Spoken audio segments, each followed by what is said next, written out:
કનુ દેસાઈ નવસારીમાં છે।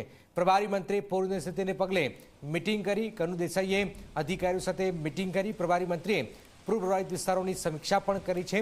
સ્થળાંતર અંગે અધિકારીઓ સાથે પણ ચર્ચા કરી છે।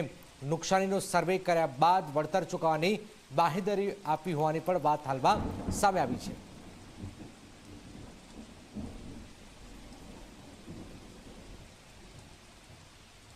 સમગ્ર દક્ષિણ ગુજરાતમાં જ્યારે વરસાદની મહેર થઈ છે ત્યારે આમ જોઈએ તો નવસારીમાં આ વર્ષે નવસારી શહેરમાં વરસાદ ઓછો છે, પરંતુ પૂર્ણા નદીના જે ઉપરવાસમાં વધુ વરસાદના લીધે થોડી પૂર જેવી પરિસ્થિતિ સર્જાય, પરંતુ અધિકારીઓની મિટિંગમાં ચોક્કસ રીતે જણાવવામાં આવ્યું કે આ વખતે પરિસ્થિતિ પર નિયંત્રણ કરવાની કામગીરી બંને પક્ષોએ સુંદર રીતે કરી છે।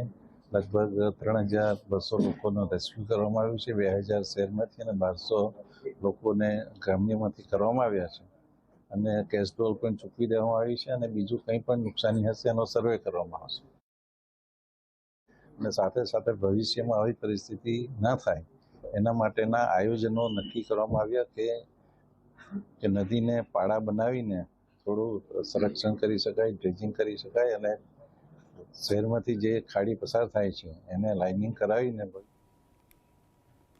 પેરિસ ઓલિમ્પિકની આજથી શરૂઆત થઈ છે। 2024માં ગુજરાતના